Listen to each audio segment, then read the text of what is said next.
Hamas और Israel के बीच जंग रुकने की उम्मीद नजर आने लगी है। इजराइल ने पहल करते हुए सीजफायर के लिए 3 चरण का प्रस्ताव हमास के सामने रखा है। अमेरिकी राष्ट्रपति जो बाइडेन ने बड़ी जानकारी देते हुए बताया कि इजराइल ने हमास के सामने गाजा में युद्ध विराम के लिए प्रस्ताव भेजा है।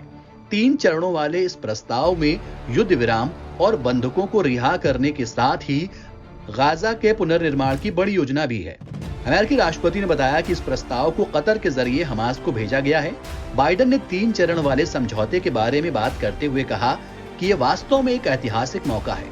इसके साथ ही बाइडेन ने समझौता प्रस्ताव की शर्तों को दुनिया के सामने रखा, जिसमें 6 हफ्ते तक दुश्मनी को खत्म करने और महिलाओं, बच्चों और बुजुर्गों के साथ ही घायल बंधकों को रिहा करने की बात कही गई है। जो बाइडेन ने प्रस्ताव को मध्य पूर्व में स्थायी शांति के लिए अहम कदम कहा है।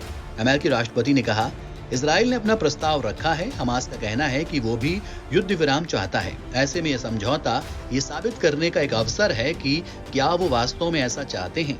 अब आपको बताते हैं कि वो 3 शर्तें या वो 3 चरण क्या है जो इजराइल ने हमास के सामने रखे हैं युद्ध विराम के लिए। पहले चरण में पूर्ण युद्ध विराम होगा।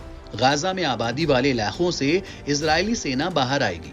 इस दौरान कुछ बंधकों की रिहाई होगी और कुछ बंधक जो मारे गए हैं उनकी बॉडी वापस की जाएगी। फिलिस्तीनी नागरिक गाजा में अपने घरों में लौट सकेंगे। मानवीय सहायता को बढ़ाया जाएगा। दूसरा चरण, इसमें दुश्मनी को हमेशा के लिए खत्म किया जाएगा। बाकी जिंदा बंधकों के लिए रिहाई के लिए अदला बदली की जाएगी। इजरायली सेना गाजा से बाहर निकलेगी। तीसरा चरण, आखिरी चरण में गाजा में पुनर्निर्माण की योजना पर काम होगा।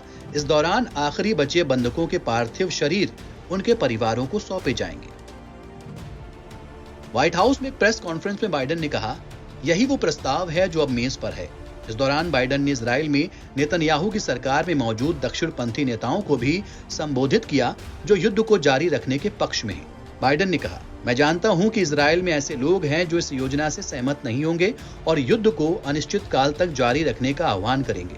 कुछ तो सरकार के गठबंधन में भी हैं। उन्होंने साफ कर दिया कि वो गाजा पर कब्जा करना चाहते हैं। वो सालों तक लड़ाई जारी रखना चाहते हैं और बंधक उनके लिए प्राथमिकता नहीं है। बाइडेन ने कहा, मैंने इजराइल के नेतृत्व से आग्रह किया है कि वो इस डील के पीछे खड़े रहें, चाहे कोई भी दबाव क्यों ना आए। बाइडेन ने कहा कि ये एक निर्णायक क्षण है, इसे खोना नहीं चाहिए। पूर्ण विजय एक अज्ञात धारणा है जो इजराइल को गाजा में फंसा देगी। यह आर्थिक, सैन्य और मानव संसाधनों को खत्म कर देगी और दुनिया में इजराइल का अलगाव बढ़ेगा। तो कुछ इस तरह से इजराइल ने 3 चरणों में हमास के सामने युद्ध विराम का प्रस्ताव रखा है। ये 3 शर्तें हैं। देखते रहिए एनबीटी ऑनलाइन।